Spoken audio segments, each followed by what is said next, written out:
News of the global chip shortage has been so far-reaching this year, it's become a meme.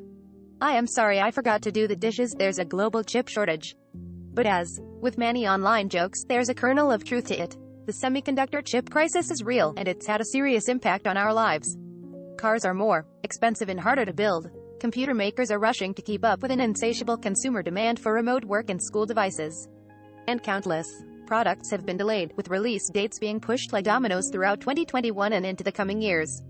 While it's an issue that affects practically everyone, the chip shortage has been particularly painful for gamers.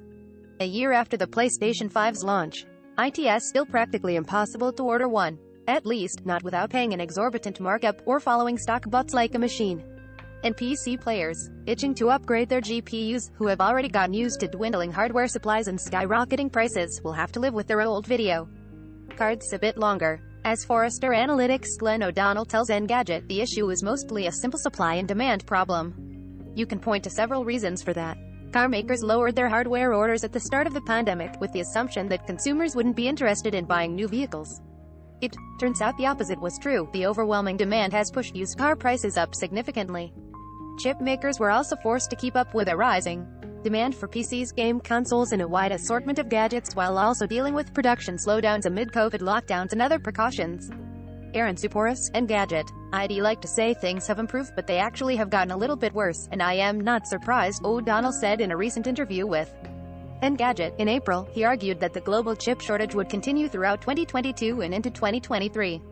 Now, he's even more convinced that we won't see any major relief until then. While future chip fabs from Intel, TSMC, and Samsung could boost supplies, it will still take at least 2 years from when those companies break ground to when they are up and running.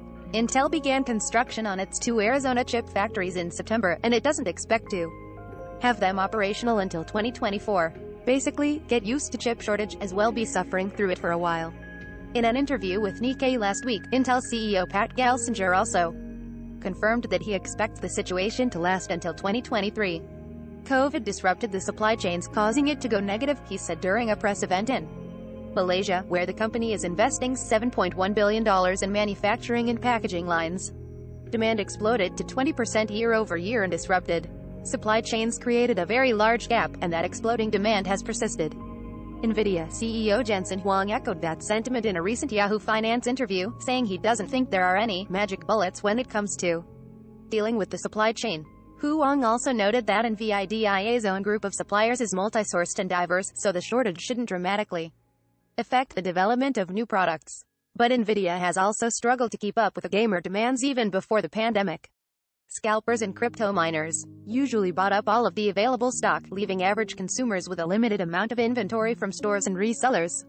While Huang expects production to ramp back up in 2023, he also believes the pandemic-driven push towards buying more computers and gaming hardware is here to stay. I think these are permanent conditions, and we're going to see new computers being built for quite a while, he told Yahoo.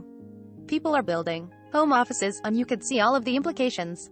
In the U.S., there's a glimmer of hope that the Innovation and Competition Act USICA, which includes $52 billion in funding for the Chips for America Act, could spur on more semiconductor production. But after passing the Senate earlier this year, the legislation has stalled in the House of Representatives, where Republican members said they would block USICA. The bill also includes $190 billion towards improving American semiconductor are becoming more competitive with China, which dramatically boosted its chip production over the last decade.